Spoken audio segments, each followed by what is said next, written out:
참 이렇게 뜨거운 여름을 보내시느라고 참 많이 고생하셨는데 어느덧 이 가을의 향기가 이 코끝에 전해지는 것 같지 않습니까? 이렇게 숨을 내쉬면 향기, 그 향기가 전해지는 것 같습니다. 정말 이 뜨거운 여름을 보내시느라 다들 너무너무 애쓰셨습니다. 너무 더워서 에어컨을 계속 틀 수밖에 없었고, 또 에어컨 바람을 쐬자니 이게 냉방병으로 어질어질하기도 하고 추위를 느끼는 분들도 계셨을 테고, 또 에어컨이 없거나 전기료가 걱정이 돼서 에어컨을 계속 못 틀면 그 이 찜통더위에 이 밤을 보내시느라고 또 이 잠 못 이루는 밤을 또 이렇게 보내느라 고생하셨을 테고, 참 이번 여름도 우리 모두에게 무척이나 보내기 힘들었던 시기였는데도 불구하고 참 잘 살아내셨습니다. 그런데 요즘 이제 제게 성도님들이요, 이 급격한 관심을 보여주시더라고요. 목사님, 얼굴이 더 타신 것 같아요. 네. 아니면 여름 휴가도 다녀오셨는데 얼굴이 별로 안 탄 것 같아요. 야, 축복받을지어다. 뭐 이러나 저러나 뭐 제게는 다 이런 관심들이 참 감사하고 좋았습니다.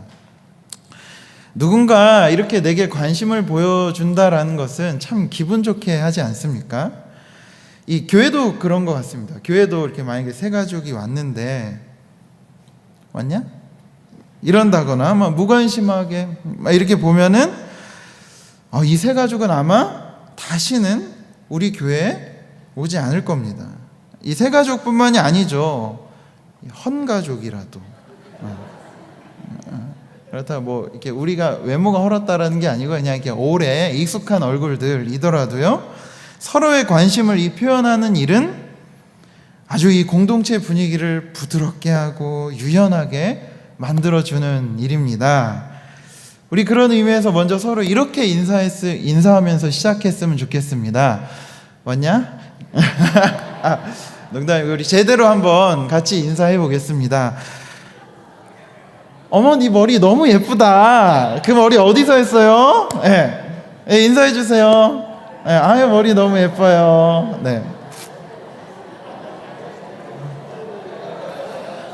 이렇게 칭찬받아 머리 한 번씩 이렇게 넘겨주시기도 하고, 이렇게. 뭐 거기서 했어. 이렇게. 자, 우리 공동체 안에 이렇게 언제나 하나님의 이 사랑스러운 향기가 서로의 모습 속에서도 계속 넘쳐나시기를 주님의 이름으로 축원드립니다. 자, 오늘 말씀은요, 이 주인과 종에 관한 이 관계에 대해서 예수님의 짤막한 이야기를 전하고 있습니다. 오늘 7절에 우리가 읽었던 7절에 보시면은 한 사람에게 종이 있었다라는 것을 전제로 합니다. 그 당시에 종이 딸린 집주인, 이것은 매우 일반적인 모습이었을 겁니다. 예수님의 말씀을 들은 청중들 이 대부분은 가난하고 연약한 사람들의 위치에 있었던 사람들이 많았을 겁니다. 일부 고위 관리층들도 있었겠지만 대부분은 종의 위치에 있었던 사람들이 많았을 겁니다. 그들은 주인이 종을 어떻게 다루는지 이것을 잘 알았던 사람이, 경험이 있습니다. 주인과 종의 관계, 이 종의 문화, 이런 것들에 너무 익숙했던 사람들, 이 예수님 말씀 들은 대부분의 사람들이었을 겁니다. 예수님도 이런 상황들을 잘 알고 계셨겠죠. 밖에 나가서 열심히 일하고 돌아온 종에게 주인이 딱 가서 배고프지, 일하느라 너무 배가 고팠겠다, 어서 밥부터 먹어 라고 하는 주인이 거의 없었다라는 겁니다. 종은요, 당연히 주인의 필요를 우선적으로 채우고 나서 그런 다음에 자신의 필요를 감당합니다. 주인에 앞서서 자기가 하고 싶은 거 막 하거나 그런 것들, 자기가 마음에 드는 일을 취사 선택해서 할 수 있는 게 아니고, 그런 것들을 우선적으로 할 수 없는 사람이 누구냐? 종입니다. 종은 주인에게 예속된 사람이라 자기 마음대로 할 수 있는 권한이 없어요. 주인이 종에게 자, 이제 갔다 왔으니까 내 밥상들 좀 차리고 내가 다 먹고 다 치우고 그 다음에 밥 먹어 라고 하는 것이 아주 일반적인 경우라는 겁니다. 이건 너무 당연한 일이었습니다. 종이 일상적으로 매일매일 하는 일 중에 하나였을 뿐입니다. 그것을 이상하게 여길 주인이나 종이 없었습니다. 그러니 주인은 매번 하던 일을 하는 종에게 늘 고맙다라고 말하는 것도 이상한 일입니다. 밥 갖다 주면 아유 고마워요 종. 물 갖다 주면 아유 고맙습니다 종. 청소하면 아유 고마워요 이렇게 하는 것도 종을 더 불편하게 만들지도 모르는 일입니다. 그러나 주인이 종에게 이 고맙다라는 표현을 하지 않았다고 해서 주인이 종의 수고를 전혀 모르는 것이 아닙니다. 주인은 종의 수고를 잘 알고 있습니다. 주인은 종이 자신을 위해서 얼마나 수고를 아끼지 않으며 얼마나 얘가 애를 쓰며 노력하고 있는지를 잘 알고 있습니다. 그래서 종은 맡겨진 일을 다 감당한 뒤에 어떻게 고백하라고 나옵니까? 무익한 종입니다. 그냥 해야 할 일을 했을 뿐입니다. 라고 고백해야 한다라고 오늘 말씀에는 이렇게 기록해 주고 있습니다. 저는 젊은 목사입니다. 제가 처음에 이 말씀을 접했을 때요, 엄청난 저항이 몰려왔었습니다. 아니 도대체 어떻게 된 주인이 종의 수고와 노력든 생각도 안 하고 어떻게 이렇게 일만 시키려고 하나. 야, 저런 어떻게 악덕 주인이 있을까? 야, 그리고 이 말씀은 오늘날의 시대와는 조금 맞지 않는구나. 이 예수님의 말씀이라도 피하고 싶었습니다. 성경 말씀을 읽다가도 이 말씀이 나오면 그냥 좀 시대에 잘 안 맞나 보다, 그냥 이렇게 하고 넘기기 쉬운 본문 중에 하나가 오늘 읽었던 본문입니다.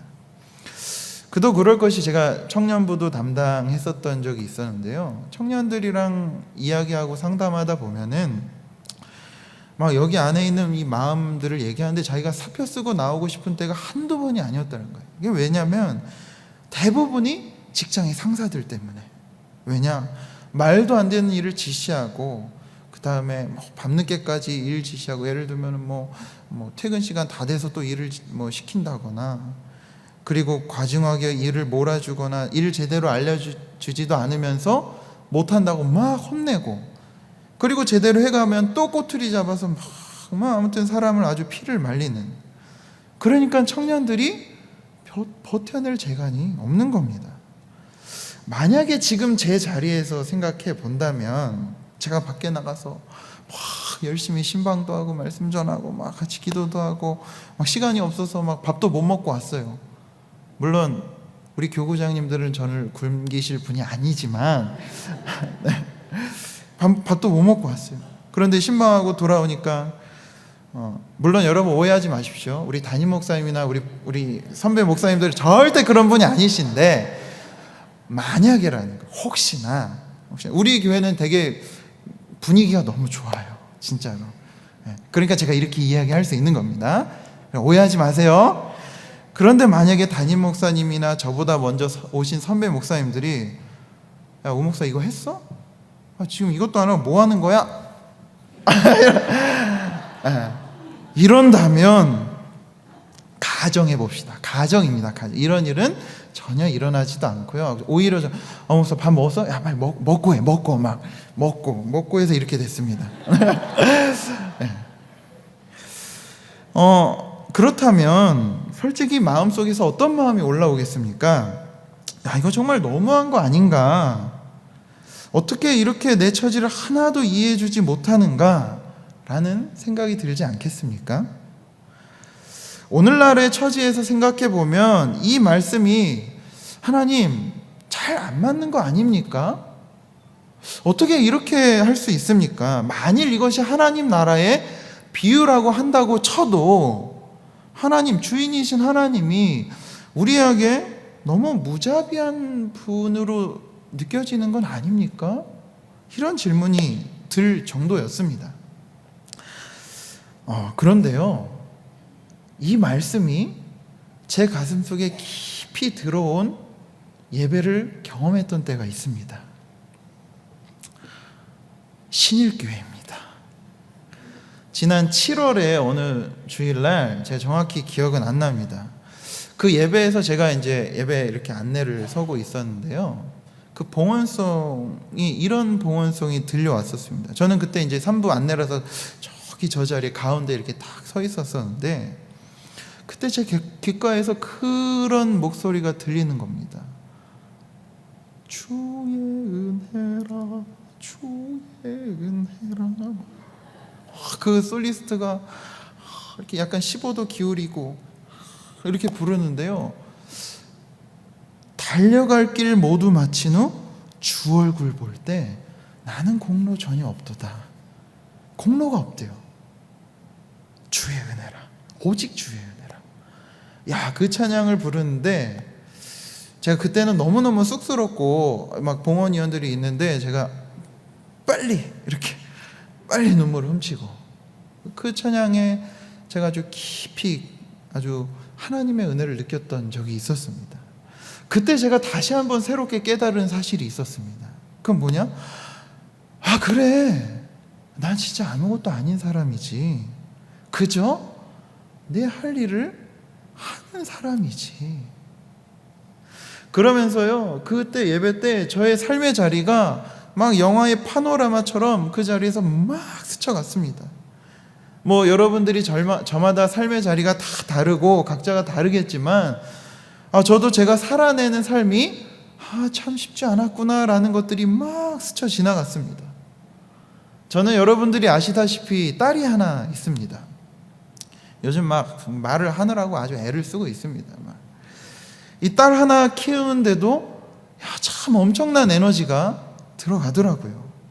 이 아기가 뭐 대소변을 보면은 이렇게 누워가지고 기저귀 풀고 닦아주고 물로 닦고 이렇게 기저귀를 갈아입혀야 되고, 요즘에 아기가 좀 무거워져가지고 이렇게 팔에 힘을 키워야 되겠구나, 갈아입혀야 되고, 이런 에너지들.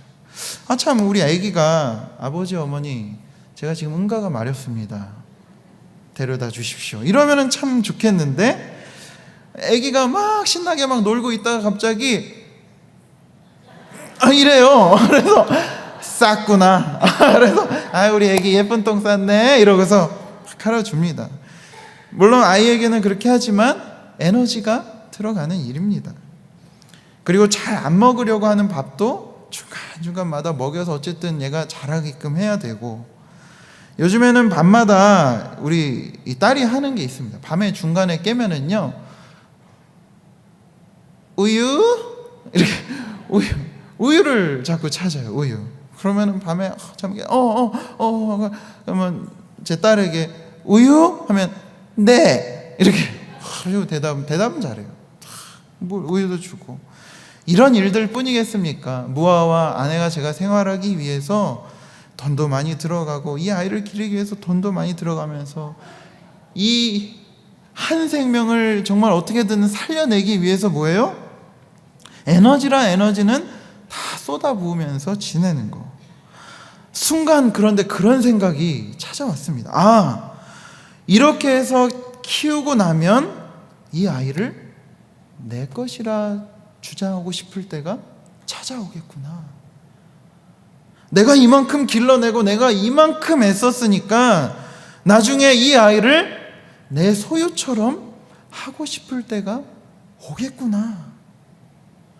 그래서 내 뜻대로 잘 안 되고 막 이 아이가 부모랑 달리 막 자기가 하고 싶은 걸 막 주장하고, 그리고 막 서운해하고, 훗날 막 나중에 컸어요. 이제 결혼할 때가 돼서 진짜 막 말도 안 되는 놈들을 막 데려와요. 막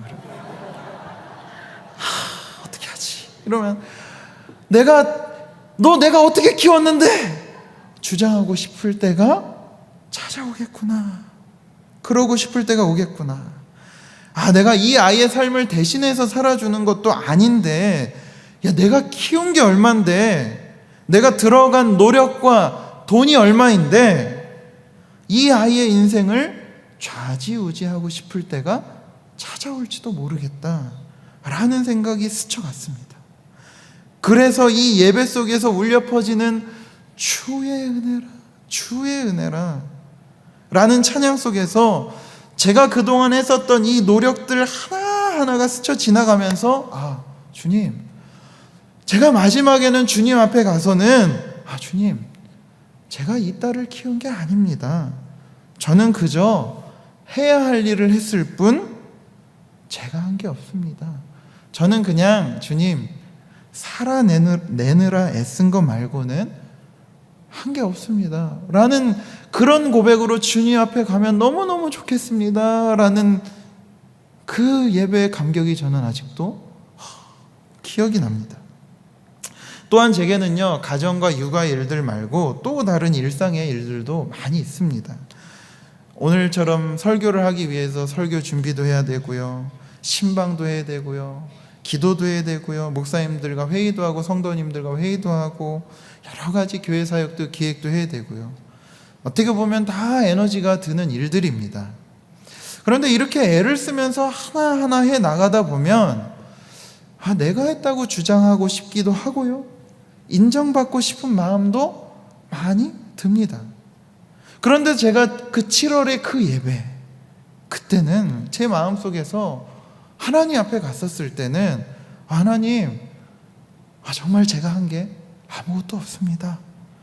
저는 무익한 종이었기 때문에 그냥 맡겨진 일, 해야 할 일을 했을 뿐입니다 라는 고백으로 나아가고 싶은 소망이 막 피어오르더라고요.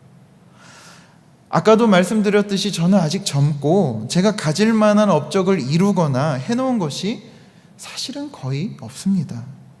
하지만 제가 더 나이가 들고 여러분들과 같이 되었을 때 제 손을 거쳐간 일들이나 사람들이 많아질수록 그 모든 것들에 대해서 내 것입니다, 이거 내 건데, 이거 제 것입니다 라고 주장할 수도 있겠구나 라는 조심스러운 두려움이 찾아왔습니다.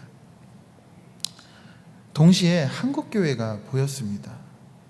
왜 한국교회는 이토록 많은 문제가 일어나고 교회를 자기 소유라고 행동하면서 생각하고 그렇게 행동할까? 가만히 들여다보니 그동안 자기 노력이 너무 많이 들어간 겁니다.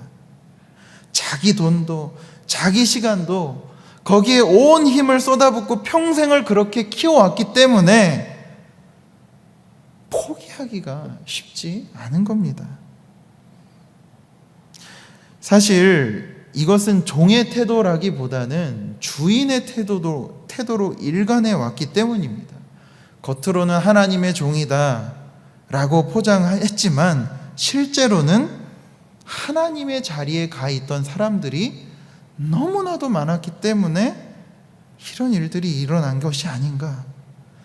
이거 내가 이만큼 한 거다, 이건 내 거다라는 인식이 강하기 때문이었습니다. 아무래도 자기가 평생을 바쳐서 읽어놓은 터전이기 때문에 그런 말을 할 수밖에 없었겠구나. 한편으로는 이해는 되지만, 그러나 그래도 우리는 주님의 부름받으신 무익한 종일 뿐입니다. 그 어떤 대형교회를 이룬 목사님들도, 그 어떤 대기업을 이루거나 훌륭한 업적을 세운 사람들일지라도 무익한 종입니다. 마땅히 해야 할 일을 한 것 뿐입니다. 하나님이 이 땅 가운데 우리에게 맡겨주신 일을, 내가 해야 할 일을 그냥 한 것뿐 우리는 무익한 종입니다. 그것을 내 소유입니다, 내 거입니다 주장할 수는 없는 겁니다. 그러므로 자녀에게 물려주거나 자기가 끝까지 그것을 자기 것이라 주장할 수는 없는 것입니다. 오히려 주님은 나의 것을 왜 너의 것이라 주장하느냐라며 우리에게 반문하실지도 모릅니다. 오히려 우리가 주님, 우리가 한 게 없습니다. 그저 종으로서 마땅히 당신이 맡겨주신 일을 이 땅에서 감당했을 뿐 그냥 살아내느라 애쓴 것 말고는 주님 별로 한 게 없습니다 라는 고백으로 나아오기를 바라고 계십니다. 그분은 맡겨진 일에 겸손하게 고백하며 일을 마치는 사람을 원하시지, 맡겨진 일과 사람들을 자기 것이라 교만하게 주장하며 끝까지 고집부리며 포기할 줄 모르는 그런 사람, 오히려 주님이 나는 너를 모른다라고 말씀하실지도 모를 일입니다. 사실 이 말씀을 들었던, 이 예수님의 이 말씀을 들었던 종의 위치에 있었던 사람들에게는 사실 이 말씀이 너무나도 당연한 거였습니다. 마땅했고 그냥 자신들이 삶에서 무언가를 더 남기거나 가지거나 할 수 있는 위치가 아니었기 때문입니다. 그래서 그들은 하나님과의 관계에서도, 하나님을 섬기는 일에 있어서도, 교회 공동체에서도 겸손하게 자기를 내려놓으며 할 일을 했을 뿐입니다. 대단한 게 없습니다, 주님 라는 고백을 할 수 있었을 것입니다. 그러나 주인의 처지에 있었던 사람들에게는 예수님의 이 말씀이 조금은 불편하게 느껴질 수 있었습니다. 그리고 이런 고백이 쉽지 않았을 겁니다. 그런 면에서 사도 바울 선생님이 해주셨던 고린도전서 3장의 말씀을 기억하면 좋겠습니다. 고린도전서 3장 10절의 말씀을 세 번역으로 우리 한 절씩 같이 읽으면 좋겠습니다. 같이 읽겠습니다.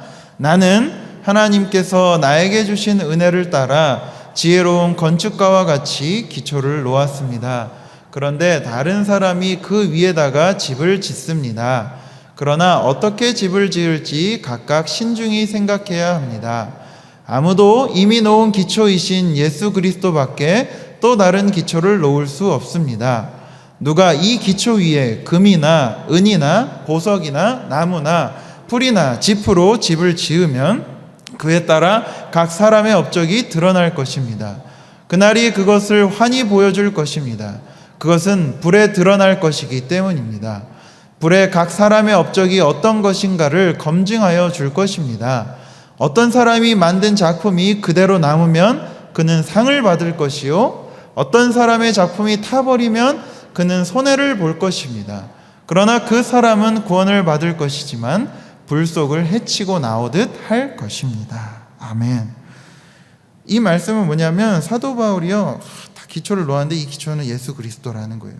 근데 이 기초 위에 각 사람의 업적들을 막 여러 가지를 세우는데 나중에 되면은 불로서 하나님께서 판단을 하실 거랍니다.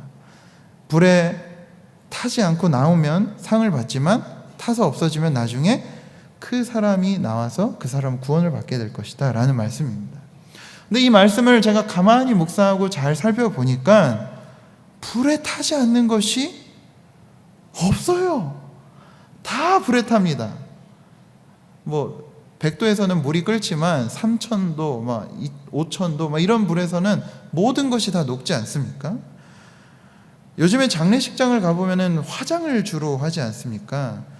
아무리 큰 사람도, 업종을 이룬 사람도, 작은 사람도 불에 갔다 나오면 한 줌의 재로 하고 날리면 살아 없어질 먼지같이 남겨진 것들을 제가 보게 됩니다. 우리가 이 세상에서 세운 업적도 이와 같다라는 겁니다. 우리는 애쓰고 무언가 굉장히 역사에 남길 만한 업적을 세우고 싶었겠지만 주님 앞에 나아갔을 때는요, 아무것도 남아있지 않을 거랍니다. 그러나 그 업적이 다 타고 나서 다 재로 변해서 남으면 무엇이 남습니까? 벌거벗은 나란 존재가 남습니다. 그래서 이 다음 18절에는요 이런 말씀이 나옵니다. 우리 같이 한번 읽어보겠습니다. 아무도 자기를 속이지 말아야 합니다. 여러분 가운데서 누구든지 이 세상에서 지혜 있는 사람이라고 스스로 생각하거든 정말로 지혜 있는 사람이 되기 위하여 어리석은 사람이 되어야 합니다. 우리가 하나님 앞에 갔을 때요, 남는 건 뭐냐? 우리가 어떤 마음과 자세로 살아왔는지 그것이 남게 된다라는 겁니다. 우리가 과연 하나님 앞에 갔을 때, 하나님, 제가 정말 무익한 종입니다. 그저 할 일을 한 것, 애쓴 것 말고는 아무것도 없었습니다. 라는 고백이 나오려면 평소 내 살아가는 삶이 진실해야 한다라고 말씀하고 있습니다. 자기를 속이면서 살아가다 보면 마지막 주님 앞에 갔을 때조차 내가 했습니다 라고 주장하면서 주님께 큰 보상을 요구하게 될 것입니다. 주님은 그런 사람을 어리석다라고 말씀하실 것입니다. 제가 이 말씀을 준비하면서 마지막 은퇴를 깨끗하게 하시면서 지금도 정직하고 겸손히 사시는 분들의 기사가 있는지 좀 찾아보았습니다. 안타깝게도요, 은퇴할 즈음에 혹시 그 후에 어마어마한 돈을 챙기려다 재정 비리로 문제를 겪고 있는 교회들은 많았으나 훈훈한 미담의 사례는 많지 않았습니다. 한편으로는 그분들이 자신의 인생을 그렇게까지 투자해서 그렇게까지 교회를 일궈냈으니 그만큼 받고 싶었겠구나라는 마음은 이해는 되지만, 또 한편으로 보면은 그것도 사실 주님께서 은혜 베푸시지 않으셨으면 안 되었을 일 아니었나, 그렇게까지 심하게 보상을 받아냈어야 했었나 하는 아쉬움이 남기도 합니다. 만일 좋은 분들이 계신다면 아마 조용히 은퇴하시면서 조용히 살아내시느라 그렇게 기사화가 안 되었을 수도 있었겠지만, 그래도 우리가 살아내는 이 교회라는 터전에 좋은 사례들이 많지 않았다라는 게 참 가슴 아프게 다가오기도 했습니다. 그러나 예수님의 인생은 어땠습니까? 예수님 만약에 그분이 은퇴하셨었다면, 그분이 70, 80까지 사셔서 은퇴하셨었다면 어땠을까? 그분에게 은퇴라는 것이 있었겠는가? 예수님에게는 어떻게 보면 은퇴라는 말이 굉장히 사치스러운 말이 아니었겠는가? 왜냐하면 사실 우리가 일용직 노동자들을 매일 그냥 밥 벌어 아르바이트 하시는 분들 생각해보면 그분들은 그냥 잘리면 그만이거든요. 그분들에게 은퇴를 이렇게 하는 사례는 사실 거의 없습니다. 예수님도 사실 제자들과 함께 먹고 마시면서 말씀을 가르치시면서 그분에게가 은퇴가 무엇이었을까? 그분은 평생 그냥 종으로 사시다가 가신 게 아닌가? 그러면서 마지막에 주님, 다 이뤘습니다. 내 할 일 그냥 다 했습니다. 그저 맡겨주신 일 다 했을 뿐입니다.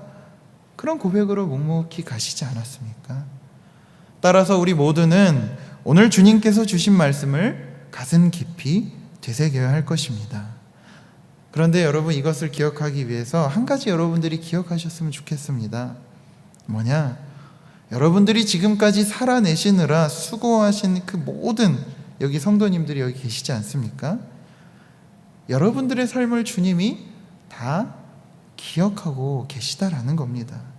여러분들이 살아오면서 얼마나 이 마음의 애씀과 수고와 아픔들, 슬픔까지도 그냥 몸으로 다 받아내야 했는지 주님이 다 알고 계시다라는 겁니다. 얼마나 많은 오해 속에서도 여러분들이 꿋꿋이 자기 자신을 지키고 흔들리지 않게 살아내느라 애써왔던 그 삶을 우리 주님이 잘 알고 계신다라는 거예요. 그러니 더도 말고 덜도 말고 지금처럼 살아내시길, 아니 조금만 더 진실하게 살아내시길 주님의 이름으로 부탁드립니다. 우리가 지금까지 이렇게 살아냈지만 사실 이 살아온 것이 그냥 마땅히 맡겨진 일을 해야 한 것뿐이지 않았습니까? 더 욕심을 부린다고 해서 우리가 얻어내는 것은 한계가 있었고, 그렇게 얻어낸다고 한들 그것이 하나님과 무슨 상관이었겠습니까? 하나님은 내가 더 얻어내고 더 성취해내기보다는 나란 사람이 일상의 삶 속에서 매일 살아가는 삶 속에서 관계 맺는 가운데에서 얼마나 더 진실하고 겸손하게 살아나가는지를 더 관심 있게 지켜보시는 분이시다라는 겁니다. 오늘 우리 7대 교구 주간 예배라고 들었습니다.